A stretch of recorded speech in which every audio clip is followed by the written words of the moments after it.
will you please help us welcome to the stage from Tampa, Florida, from Brandon, Florida, actually, our great EFC, Mr. Bob Brotherton. Man. Hey, FFS, how we doing? Good afternoon. Let's get 3 whooshes here, okay? Ready? Whoa! Whoosh, whoosh, whoosh.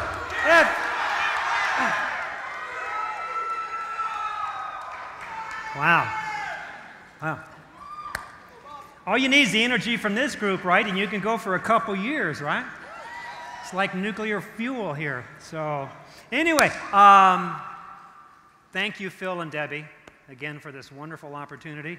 I want to thank Michael Harden for having so much to do with the agenda. It was like a gem, just all the different ways that they put things together here. It's been phenomenal. I want to thank the Warriors team. People, I love you. Okay, some of you, okay. Well, there's going to be 4 times more of us in Phoenix. 6 months from today, it'll be July the 11th, and we've got some big plans and things that are happening right now. So Michael had called me and asked me, I guess it was a talk I gave some time ago about the sower kept on sowing and the concept of persistency and tenacity and keeping the pipeline full, and I think it's going to fit in with the other things that people have said today. And first of all, I just want to say this is a wonderful time to be in First Financial Security. Okay? And it's never been more possible, I think, for more people to accomplish more dreams and goals than they have in FFS than right now. And in fact, if anything, it's only going to get better in the months and the years to come. And our mission as the FFS family is to fully participate in the coming golden age of FFS. And I pledge that myself and our team, we will fully engage 100% here. And so you'll see our numbers here. This has been great for me. This today has been the keys. We've been hearing some of the keys to success. Yesterday was product. And I believe somebody could come here taking notes today on the simple things. If we would just implement the few things here, it could revolutionize our business. But sometimes we become parent deaf and hard of hearing and that sort of thing. And I like what Michael said earlier today. He said that there's not really any secrets to success. There's no new secrets here. If you go to Amazon.com and you type in the word secret, there are over 39,000 books with the word secret in the title. And if you look for success, there's over 1,800 books with the word success in the title. So you say, really? Is it that complicated? I've got to read 1,800 books? You know, I'll be dead by the time I get through all these books. And, but it isn't. It's just a couple simple things. If you look at what successful people have done in different businesses, it was always simple. It was never complicated. We make it complicated, but it's not. And we got some engineers in here, right? I was listening to some of you saying, I was an engineer, this, that, and the other. I was never an engineer. But one thing I know that engineers, they believe that the natural world, it operates according to fixed law, correct? And then you can base all your theories. There are fixed laws of success in business and with First Financial Security. One of those is the concept of sowing and reaping, which Michael asked me to talk about. And in fact, I'm from Ohio, and I brought a seed. I live in Florida now, but I was originally from Ohio. Do you know what this is? That's a buckeye, right? That's the Buckeye State. It looks like the eye of a buck, the male deer. This is the buckeye. And if you plant this seed in the ground, what will you get? You'll get a buckeye tree, right? And you'll have lots of buckeye seeds on that, and it'll be later. And that's the principle of sowing and reaping, okay? Whatever you plant, it will come back in like kind, in multiples, later. If you have a seed of corn and you plant it, you're going to get corn back, multiples, later. It's seed, time, and harvest. And so our business is, we don't need, we say needs, but based on a seed. So we're going to talk about that. And what we're looking for is recruits in First Financial, and the seed is basically our story, our BOP, our 101, our presentation, whatever you want to call it. And so first point I want to make, and nothing new here, but we are in the prospecting business. Would you agree? Yes. Okay? And we're prospecting. You got to get over it. It's forever. The rest of our life, we are in prospecting. And we get paid to prospect. What are we prospecting for? We're prospecting for recruits. And so our concept should be that I'm going to go out, and as I approach people, I should approach them with the opportunity to be in first financial security first, and then maybe ricochet to the sale. You can take our whole system and you can compress it down to 5 words, and those 5 words are aim at recruits, hit sales. And Michael or somebody said today that for every recruit we get at least 4 sales. So for every sale we get, maybe we get 1, but if for every 4 recruits we get 4 sales, then I think the multiples are over there. So if I want to quadruple my sales, maybe I should go get recruits, because I'm going to get multiples there. So the sales is an offset of our entire approach. So if I have 1,000 names of people I want to contact, why not just call all 1,000 from an opportunity? And if they're not interested, then I can plan B is go over and at least get them into the product. Now, I could contact 1,000 people about the product, and I will get some business and I'll get some sales there, but how many recruits will I get then if I focused initially on the selling? And so, simple concept, but that's the way it works in first financial security. Second point I want to make is that we need, if you want to be successful here, and you heard this, but we need to get face-to-face with a steady stream of prospects. We need to get face-to-face with a steady stream of recruiting presentations. That's the key. If you suddenly lost your memory and you can't remember anything, that would be the phrase to remember: a steady stream of recruiting presentations. Simple, right? You could put most of the success in First Financial on a 3x5 card. If you want to be healthy, exercise, right? Steady stream of exercise. If you want to gain weight because you're into gaining weight, you need a steady stream of food. You need to get committed to that. And if you really want to get a steady stream of fattening, artery clogging food. Really? Got it? So we already know these concepts. This is the way stuff works. If you look at the successful people in FFS, they have one trait in common. And that one trait is they have consistent persistence in abundance. Who is the guy that's got 23,000 chickens? What? Okay, or Tommy, 31 times he took the sale. What? Consistent persistence, tenacity, fill the pipeline, don't quit, steady flow, keep it going, right? If you get a steady stream of prospecting presentations going, nothing can cause you to fail in First Financial Security. You're only then one contact away from an explosion, one recruit away from an explosion. And I'll give you an example. I was listening to this guy. He was learning to fly an airplane, and he was afraid of flying airplanes, but he went to flight school. And after he went to flight school, he realized it was safer to fly in an airplane than to drive in a car. And they began to teach him the basic laws of aerodynamics. Interesting, because they talked about it was going to take 10 million years to fly, right? And it was 10 days later. But he was talking about that. The first thing they taught him was the law of gravity. We kind of got that one down, right? Gravity. 24/7, the law of gravity pulls. But they said there's a higher law than the law of gravity, and it's called the law of lift. It's always been there. It's a higher law which supersedes the law of gravity. And the Wright brothers in Ohio learned that if you have a fixed-wing aircraft, and if you have it go forward and you have air moving over the wings, it will lift, and it engages and operates a higher law. Now, Javier just talked about the law of averages. Another description of the law of averages is the law of lift. Because if it's a steady stream of movement forward, you'll never come back to earth. You'll just keep going and going and going. And so we can't predict who's going to be successful in First Financial Security, correct? We don't have a crystal ball, so we talk to a lot of people. So let me give you an idea. You come to my office. Let's say you live 20 minutes from my office. And you come into my office, and there on my desk, I have a jar of marbles. And there's 365 marbles, one for every day of the year, and there's 355 of them are red, and 10 are green. And I go, here's the deal. You can come into my office every day, once a day. It's just a 10-minute drive, come on over, whatever. I'm going to blindfold you. You're going to take your hand, and you're going to reach it into the jar, and you're going to pull one marble out. And then we're going to take it and drop it in a box over here.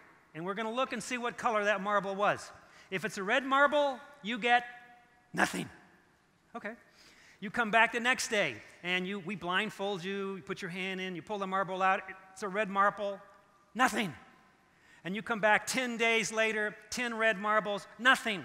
20 days later, 20 marbles, nothing. 21st day you come back, a green marble. Well, what do I get for that? $10,000. I give you $10,000. I say, you still want to keep playing this game? Yeah, okay.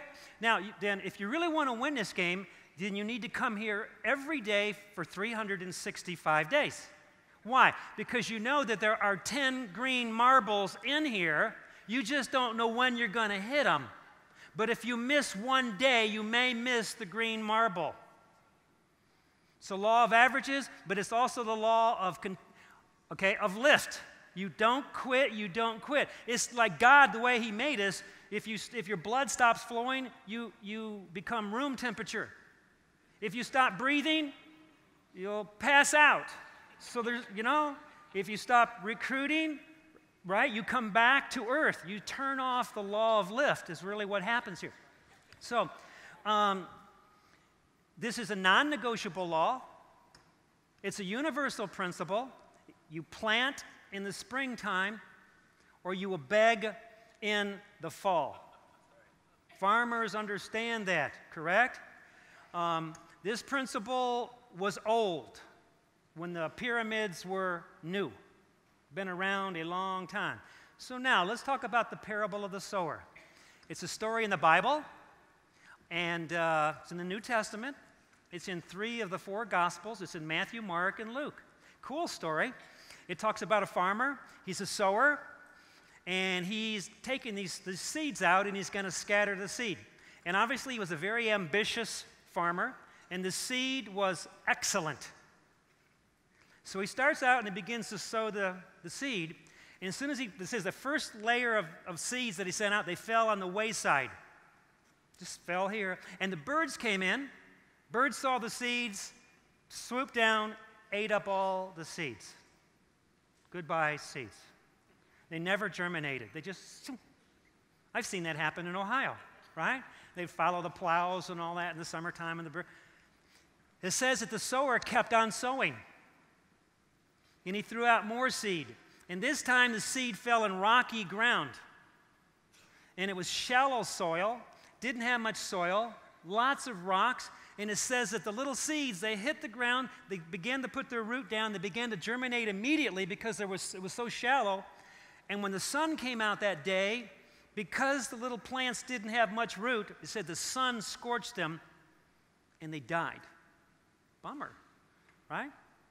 And it said the sower kept on sowing. And this time he throws out more seed, and it falls among a bunch of thorns and thistles and briars. And the seeds are happy again. They begin to germinate. And the root goes down. They begin to spring up again. But this time they're surrounded by thorns.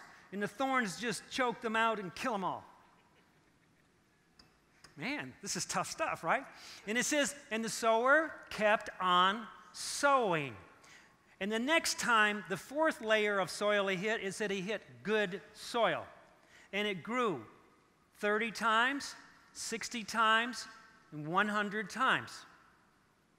They've said that they have found seeds in the pyramids in Egypt that have been 2,000, 3,000, 4,000 years, and they've taken them out and planted them, and they grew.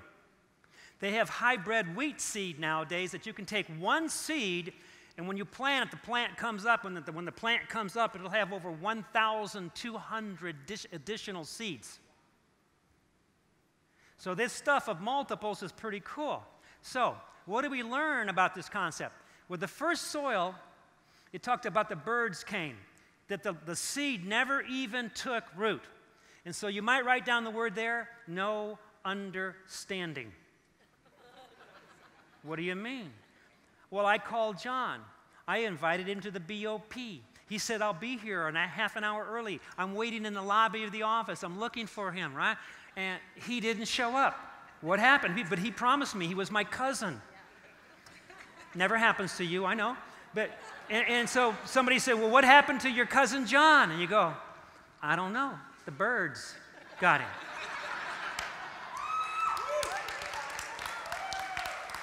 Now, I don't feel quite as bad because he never got going. He was gone before, right? Right? I sent him an email, boom. I gave him a DVD drop, his dog ate it. I mean, 100 things, right? Never took root. The second soil is the shallow soil. I recruit you. I sign you up. You join FFS. And what you write here is shallow understanding. No understanding, shallow understanding, because now you go, I love you, Bob. You're an answer to my prayer. This is what I've been wanting to do all my life. I'm in FFS, right? And then they don't show up for their Get Started interview. They don't buy the policy. They don't give me their names. They don't even return my phone calls or my text or my email. I don't do Facebook much, so I don't, and they're gone. You go, what happened to them? The sun got them. Right? Well, I don't like these kind of rules. Is this the way it works, the seasons and sun and stuff? And I go, well, when you get your planet, you can change the rules. But on this planet, this is the way the rules work, and we are guests here on this planet. The third set of soils was the thorns, right? In this case, the seeds went down, the seeds began to grow. You recruit somebody, they sign up, they join. Maybe you get a recruit or two with them. Maybe they come to JUMPSTART. Maybe they come to Noise. Maybe they're a client, and they're excited, and they give you names, right? And then they didn't come to JUMPSTART. Or they came to JUMPSTART and sat in the back. Or if we were in Vegas, they were out partying, and they missed the stuff, right? Or they just stopped showing up at BOPS. And you call them, and you say, what's the problem? You go, well, I'm busy. This is broke down, this is that, my bird, I got this pet bird, and they got, they're sick, and my dog's got the flu, and on and on and on. The thistles is the busyness of life, is the distractions. All the little, I can't do it, the excuses. I was reading Hebrews, in the Bible, chapter 6, verse 8, and it says, land that produces thistles and thorns is cursed land, is worthless. So I thought about that. So if I get somebody in the FFS and they're just so distracted they just don't ever do the business anymore, in my mind they're worthless. Now, you know what I'm saying? For right now, for what I want them to do, they're worthless, meaning I can't trust them, I can't count on them. But it says the fourth soil, they grew up, and they grew up 30 times, 60 times, 100 times, 30 times. That's 3,000% return. 60 times, that's 6,000% return. 100-fold, 100 times, 10,000% return on that one seed? Whoa!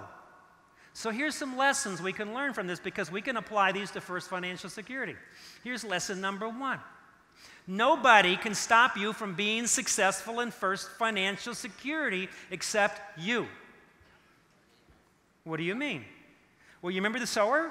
The farmer, he's going out, putting out the seed. The birds came, remember them? Did they attack the farmer? No, they wanted the seed. They didn't bother the farmer at all. They were going for the seed. Okay. You remember the sun came up and it scorched the seeds? Did it hurt the farmer? No, they messed with the seed. Remember the thistles and the thorns, and they grew up and went, did it hurt the farmer? No, it hurt the seed. Okay? But we are the sower in this illustration. You and me, we are the committed ones. We're not stopping. You've heard me give the illustration before. If I hired you at a restaurant and I said, here's what I want you to do, just go around in the restaurant and ask people if they'd like a cup of coffee and offer them coffee, right? And if you go around, if 30 people say yes, fine. If 30 people say no, fine. Your job description was to offer the coffee. Get over it, right? Well, Bob, if my job description is a continuous stream of offering coffee, I got it. You mean nobody can stop me? No, no one will grab your wrist and say, stop coffee, right? Nobody in the history of our restaurant has ever stopped you. And nobody will stop you in your success in first financial security but you. That's liberating. Number 2 thing, the missing ingredient in most of us and from our team and me, the missing ingredient has been the continuous flow of recruiting presentations. Because that's all the sower did, is he kept stepping out and sowing new seed. And where we usually get frustrated is when the seed starts to grow up and the thistles get them and choke them up. And I hear more conversations with you guys and my teammates. This guy who doesn't show up, they're just lazy, they don't work. Yeah, well, they were born in America. We need to only bring people who are born somewhere else because Americans are lazy, scum, horrible people. Man, what is it? So that could be a filter. Where were you born? America? No, we're not interested in you. Right? I mean, what is it about Americans? I mean, I'm one of them, you know. My God, I'm sorry. I was born in the United States. I have no possibility of success here, right? But whatever. But that's the missing ingredient for so many of us is we don't keep the continuous flow of presentations going. Forever. It's like breathing. How often do I have to breathe? The rest of your life. Oh, get over it. Can't I just accumulate breaths? It doesn't work that way. Forever. You mean I have to do this stuff forever? Yeah.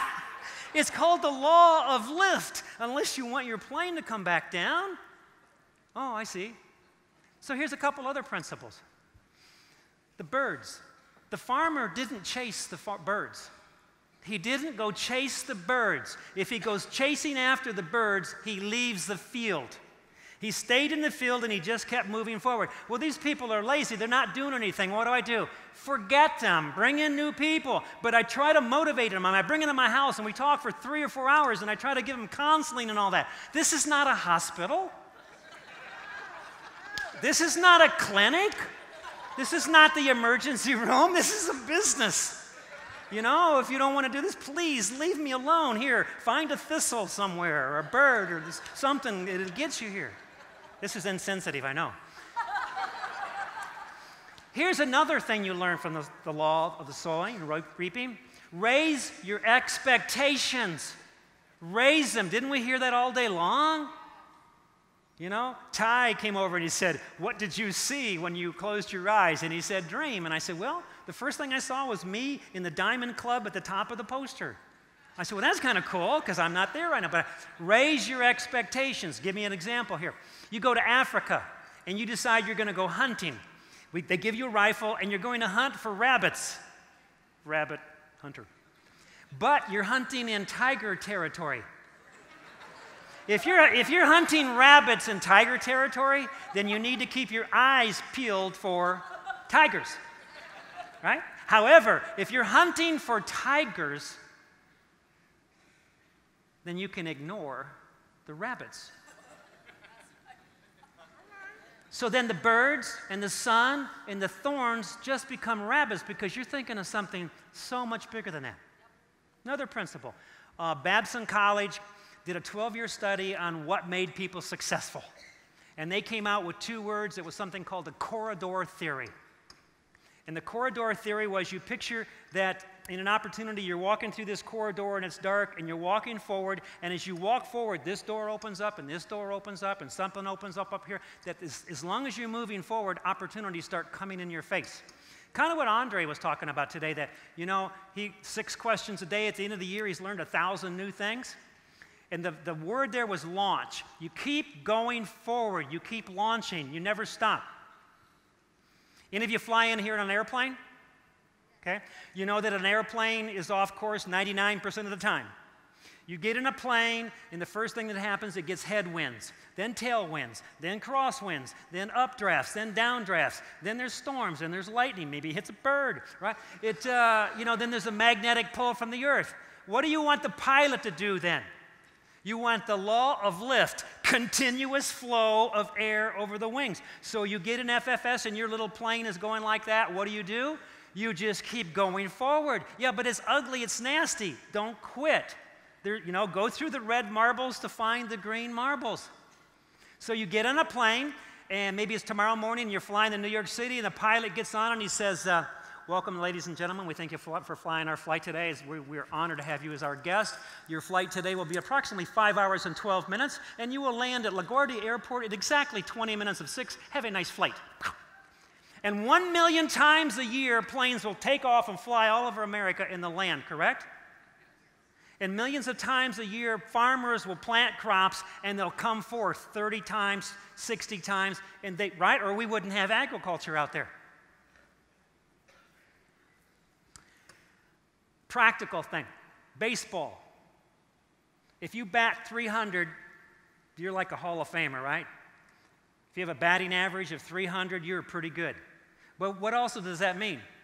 It also means you miss 70% of the time, correct? Ooh, you mean that guy can fail 70% of the time, 3 times more, and they'll pay him millions of dollars? Yeah, he goes through a lot of red marbles, he gets a few green marbles. He goes through the birds, he goes through the sun, he goes through the thistles, and bang, home run.